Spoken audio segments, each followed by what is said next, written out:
साथियों, मेरी आवाज जहां तक पहुंच रही है, आप तमाम आदरणीय बुजुर्गों का, माताओं बहनों का, किसान मजदूर भाइयों का, दुकानदार साथियों का, मेहनत मजूरी करके, ठेला रिक्शा चला करके, खेतों में खून पसीना बहा करके अपने परिवार का भरण पोषण करने वाले बखरी विधानसभा के, गढ़पुरा के आप तमाम निवासियों का मैं क्रांतिकारी इस्तकबाल करता हूं, आपका हार्दिक अभिनंदन करता हूं।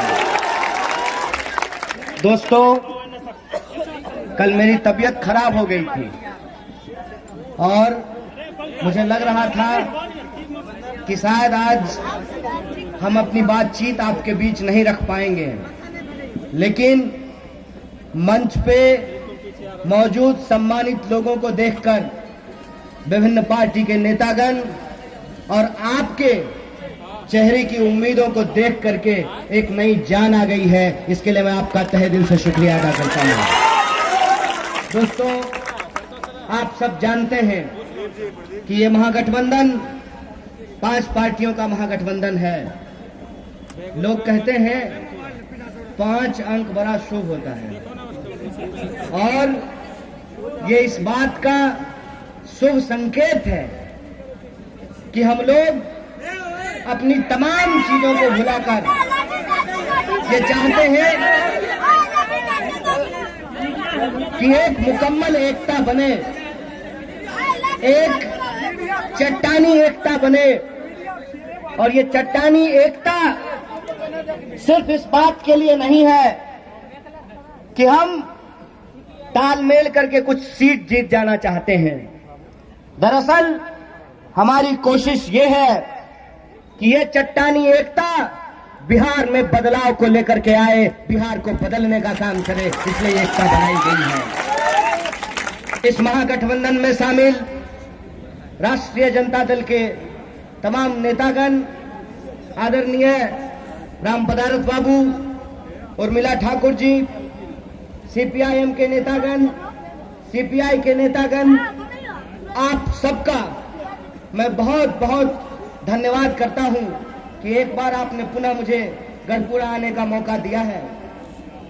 और विशेष रूप से मैं आप तमाम लोगों से ये आग्रह करता हूं, ये उम्मीद करता हूं कि आप सब लोग अगर बिहार का सरकार बदलना चाहते हैं, आप चाहते हैं कि इस राज्य को आगे बढ़ाने के लिए युवाओं की शक्ति की जरूरत है, युवाओं के जोश की जरूरत है, तो मैं आप तमाम लोगों से भी आग्रह करता हूं कि इस बार चेहरा नहीं देखिए, इस बार छाप नहीं देखिए, इस बार 5 पार्टियों का छाप एक ही है। ये हमारे लिए सिर्फ चुनाव नहीं है, हम बिहार में इसको आंदोलन के तौर पे देखते हैं कि ये सरकार हम बदलना चाहते हैं, एक नई सरकार बनाना चाहते हैं।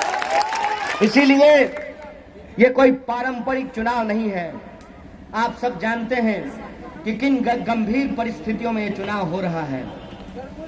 आप भूले नहीं होंगे कि जब पूरी दुनिया में एक महामारी आई जिसको कोरोना कहा गया, उस कोरोना को खत्म करने के लिए सरकार ने जो जो कहा, देश की जनता ने सब कुछ किया। थरिया बजेलो न, गोल बतैलो न, भागले कोरोना। और देखिए कि इस लॉकडाउन के चलते रोजी रोजगार बंद हो गया, कल कारखाने बंद हो गए, हमारे आपके परिवार के सदस्य, उनको वापस आने के लिए बस ट्रेन नहीं था। आप नेशनल हाईवे पे जाते तो छोटे छोटे बच्चों के साथ पूरा परिवार हजारों किलोमीटर चल करके बिहार वापस आया। हमारी हालत क्या है कि हमको अपनी हर चीज के लिए, हम भी बाहर में जाकर के पढ़ाई किए थे। क्यों? बेगूसराय में अगर विश्वविद्यालय होता तो हम बेगूसराय में नहीं पढ़ते।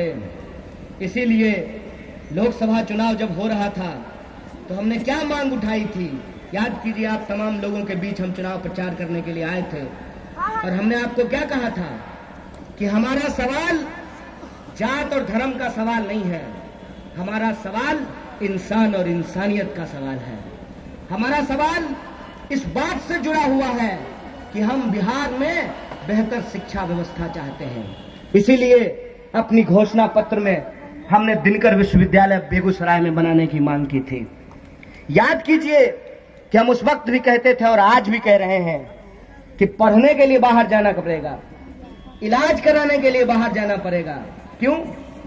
हमारे जिले में अगर एम्स जैसा अस्पताल होता तो वैशाली एक्सप्रेस में टिकट कटा करके दिल्ली जाना पड़ता इलाज कराने के लिए।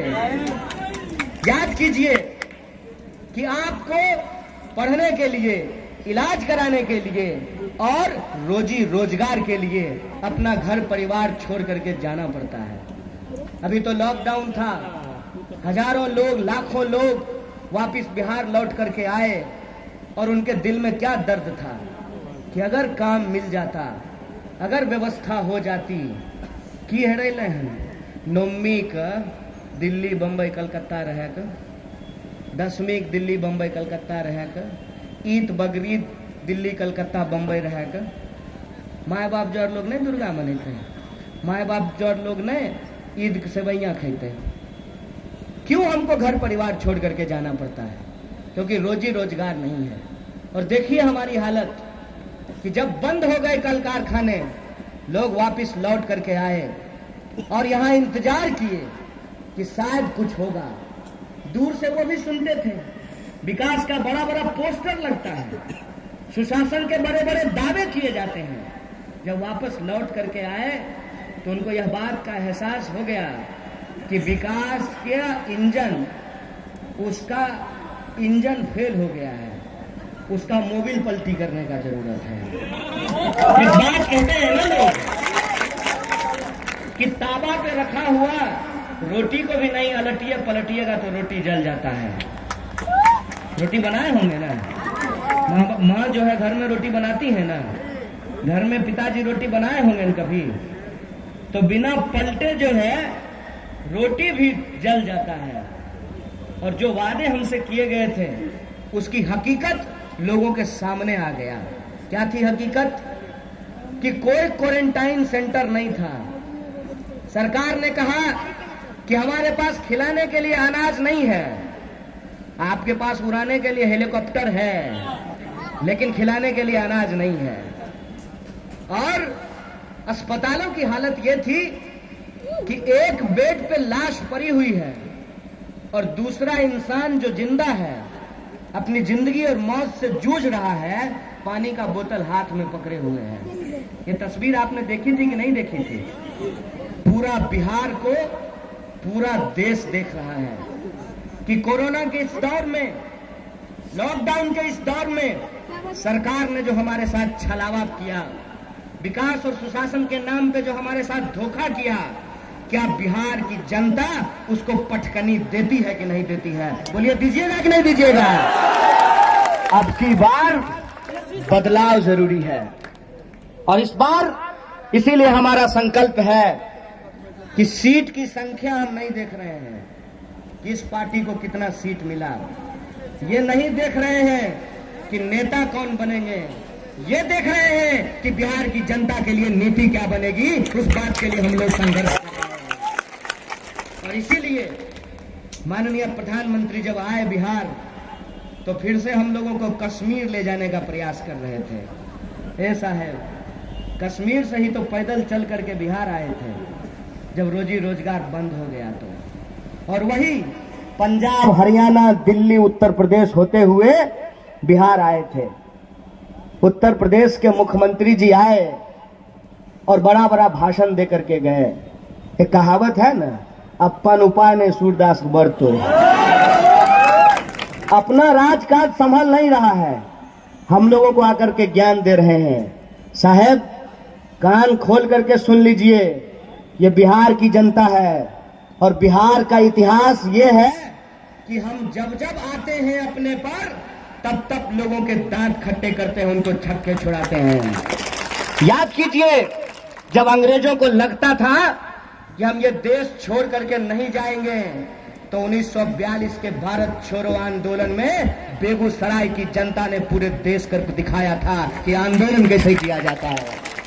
याद कीजिए, चाहे कोई भी दौर रहा हो, जब सत्ता निरंकुश होने लगती है तो बिहार का जनता जना भैंसी के लोग नहीं नाथे छे, वही नाथने का काम करती है। इस सरकार को जो गुमान हो गया है कि कोई इसको पलट नहीं सकता है, कोई इसको बदल नहीं सकता है, आप तमाम लोगों को यह संकल्प लेना पड़ेगा कि अगर इस देश के नेता अपने बारे में सोचते हैं, हमको भी अपने बारे में सोचना पड़ेगा, अपने बाल बच्चों के बारे में सोचना पड़ेगा। बोलिए, सोचिएगा कि नहीं सोचिएगा? संकल्प लेते हैं कि नहीं लेते हैं? सरकार बदलना है ना, मसुआए गेलो, मसुआइए नहीं। हम आपके साथ एक नारा लगाना चाहते हैं।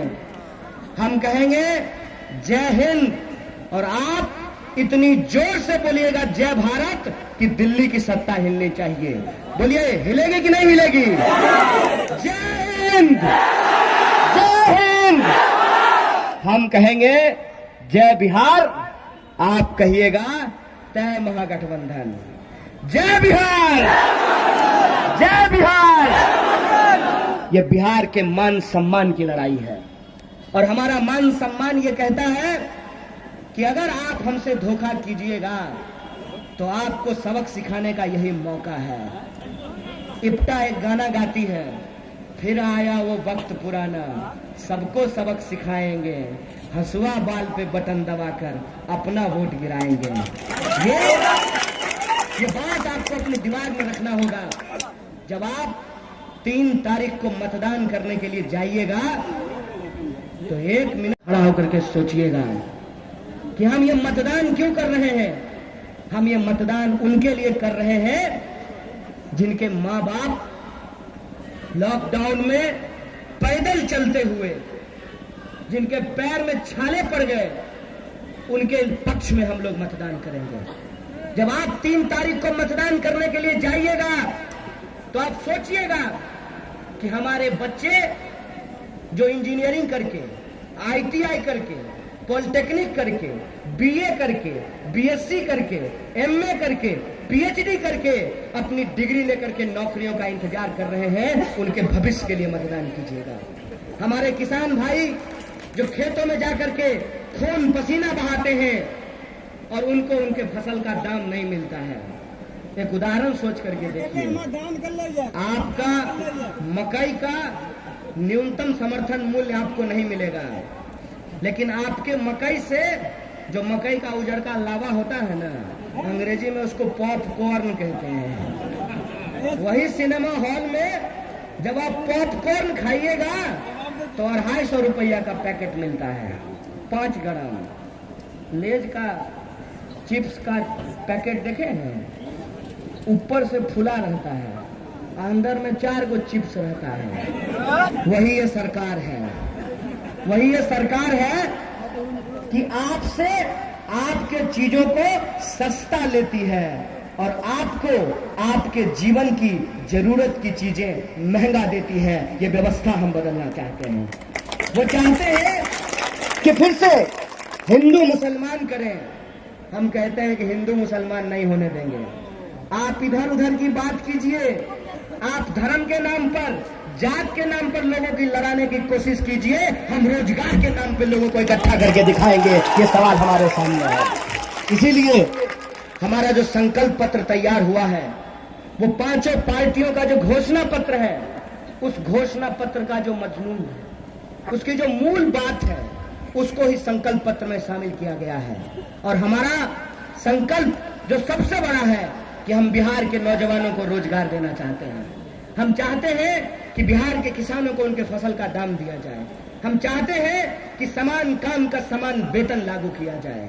आए हो एक स्कूल में, स्कूल है, एक स्कूल में एक छत के भीतर 2 तरह के मास्टर साहब के कौन जरूरी? दुनू गणिते पढ़ाई रहलखिन है। एगो के मिलते 70,000, एगो के मिलते 60,000। ये अन्याय है कि नहीं है? और यही हम चाहते हैं कि शिक्षकों को समान काम का समान वेतन मिले। आज हमारे घर पर सुबह सुबह जो वित्त रहित स्कूल और कॉलेज हैं, उसके शिक्षकों का और उनके कर्मचारियों के संघ के लोग मिलने के लिए आए। उन्होंने कहा कि पूरे बिहार में हम हजारों शिक्षक हैं, हम हजारों शिक्षक महागठबंधन के पक्ष में एक कार्यकर्ता की तरह इस सरकार को बदलने के लिए काम करना चाहते हैं। हम आपसे वादा चाहते हैं कि हम वित्त रहित शिक्षकों का भी मुद्दा उठाया जाए। हमने कहा कि मौका दीजिए, अवसर दीजिए, गाड़ी चलवे देखो तब न पता चलता ड्राइवर बढ़िया चाहिए कि नहीं। गाड़ी चलवाइए नहीं तो तब कहे छो के ना चलते हैं। अरे हर काम को तो कोई ना कोई जीवन में पहली बार करता है ना। ऐसा तो नहीं है ना कि मुख्यमंत्री और प्रधानमंत्री माइक पेटे से मुख्यमंत्री प्रधानमंत्री बन के आए। ऐसा तो नहीं है ना भाई। कोई काम करने से ही तो होता है। हम लोगों को स्कूल में पढ़ाया जाता था, करत करत अभ्यास के जरमति होत सुजान, रसरी आवत जात के सिल पर पड़त निशान। जब कोमल घरे के रखने से कठोर पत्थर पर निशान हो सकता है तो हम लोग कोई हवाई आदमी थोड़ी है। जीवन के अनुभव से ये सीखे हैं, किताब में कोई गरीबी थोड़ी पढ़े हैं। जब हमारी ही यूनिवर्सिटी की पढ़ी हुई माननीय मंत्री साहिबा कह रही थी कि पूरे बिहार को फ्री वैक्सीन देंगे, तो हमको अपना दिन याद आ गया। जब हम स्कूल में पढ़ते थे तो 50 रुपया दिहाड़ी पे घर घर घूम करके पोलियो का ड्रॉप पिलाते थे। बताइए, उस वक्त का सरकार भी अगर कहता कि नहीं हम बिहार को फ्री देंगे और बंगाल से पैसा लेंगे तो आपको अच्छा लगता सुनने में? ये झूठ क्यों बोला जा रहा है? ये धोखा क्यों दिया जा रहा है? एक तो वैक्सीन अभी आया नहीं है, दूसरा वैक्सीन आने से पहले ही चुनाव आ गया है। तो कुछ तो ऐसी बात हो ना कि फिर से लोगों को ठगा जा सके।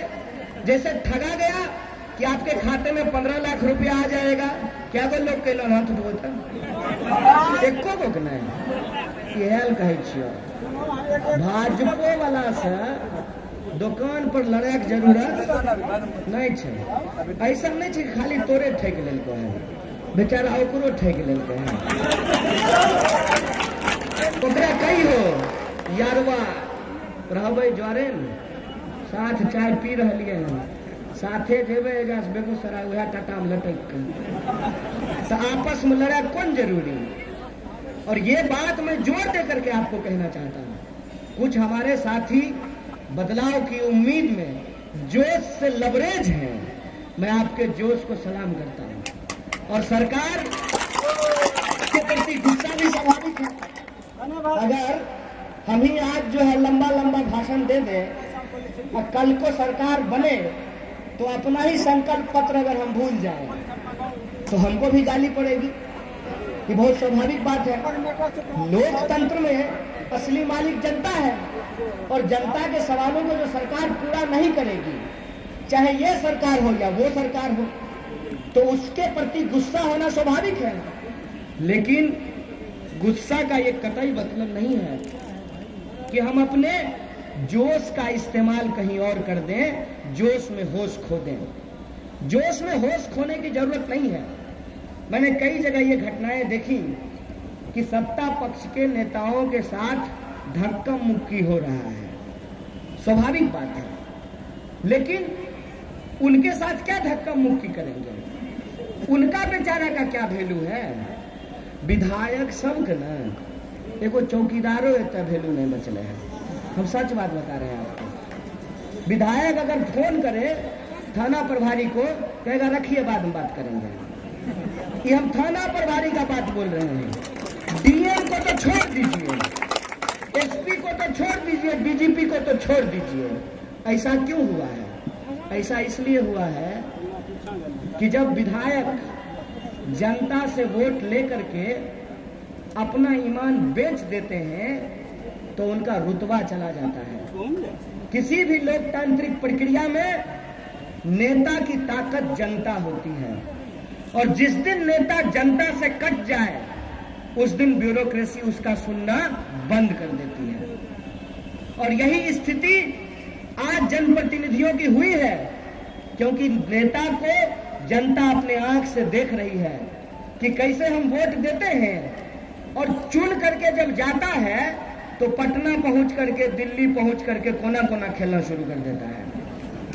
आप देखिए कि कैसे चुने हुए विधायकों को कैदी की तरह बस पे बिठा करके इस होटल से उस होटल घुमाया जाता है। इसीलिए जब आज हम आपके बीच आए हैं तो पूरी जिम्मेवारी से ये बात कह रहे हैं कि अगर आप सूर्यकांत जी को जिताइएगा तो कम से कम आपको होटल होटल इनको आप घूमते हुए नहीं पाइएगा। किसी भी पार्टी के पास, किसी भी संगठन के पास, किसी भी खाते में इतना पैसा नहीं जमा हुआ है कि लाल झंडे के सिपाही के ईमान को खरीद ले। इसीलिए हम आपसे दावा करने के लिए आए हैं कि ये दोहरी चुनौती है। पहली चुनौती ये है कि आपको अपने गुस्से का और अपने जोश का होश से इस्तेमाल करना है, और आपको तब तक आराम नहीं करना है जब तक कि 10 तारीख को परिणाम हमारे पक्ष में नहीं आ जाता है। हम देखे छे लड़का सबको बड़ा जोश है, मार मोटरसाइकिल हुरहुरैने, एकदम फेसबुक पर लाइव कईने, सेल्फी खिंचैने, बहुत अच्छी बात है। और ये उत्साह देख करके ही हमने आपको कहा कि मेरी तबीयत खराब हो गई थी, एकदम स्वस्थ हो गए हैं आप लोगों को देख करके। तो ये जोश आप रखिए, लेकिन एक बात याद रखिएगा, चुनाव कई बार युद्ध की तरह होती है। ऐसा नहीं हो सकता है कि जैसे बॉर्डर पे हमारे भाई लोग नौकरी करते हैं तो कहते हैं कि अपना पोस्ट 5 मिनट के लिए भी छोड़ करके दूसरे पोस्ट पर नहीं जा सकते हैं। तो आपको जिस बूथ की जिम्मेवारी मिली है वही आपका पोस्ट है, और उस बूथ में पड़ने वाले जो मतदाता हैं वो आपकी जनता है, आपकी जिम्मेवारी है। एक एक मतदाता को घर से बाहर लेकर के आना, बूथ पर उनको पहुंचाना और कोरोना प्रोटोकॉल को मानते हुए एक एक मतदान महागठबंधन के पक्ष में करवाना, यह आपकी जिम्मेवारी है। और आप जानते हैं कि हम लोग खूब भीड़ जुटा लेते हैं, खूब रैली जो है हम लोग निकालते हैं, और यह मान करके बैठ जाते हैं कि अब ये जीत गए, लेकिन परिणाम हमारे खिलाफ आ जाता है। क्यों? क्योंकि जो आखिरी वक्त है उस वक्त हम अपनी जिम्मेवारी को पूरा करने में थोड़ा कसर छोड़ देते हैं। मैं ये बात खास करके अपने नौजवान दोस्तों से कहना चाहता हूं कि खूब फेसबुक लाइव कीजिए, खूब सेल्फी खिंचाइए, लेकिन अपना पोस्ट छोड़ करके कहीं मत जाइए। जिस बूथ की जिम्मेवारी मिली है एक एक वोट वो आपके पक्ष में गिरना चाहिए, और यही आशा और विश्वास के साथ मैं आपको अपील करना चाहता हूं कि अगर हम ईमानदारी से लड़ेंगे तो हर हाल में इस लड़ाई को हम जीतेंगे। दुष्यंत कुमार ने एक बात कही है कि कैसे आकाश में सुराख नहीं हो सकता, एक पत्थर तो तबीयत से उछालो यारो। कैसे यह सरकार बदल नहीं सकती, एक एक वोट को महागठबंधन के पक्ष में डलवाए तो यारो। ये जिम्मेदारी उठानी पड़ेगी और ये लड़ाई हम बहुत जीतेंगे। बहुत बहुत धन्यवाद, बहुत बहुत शुक्रिया आप तमाम लोगों का, बहुत बहुत धन्यवाद।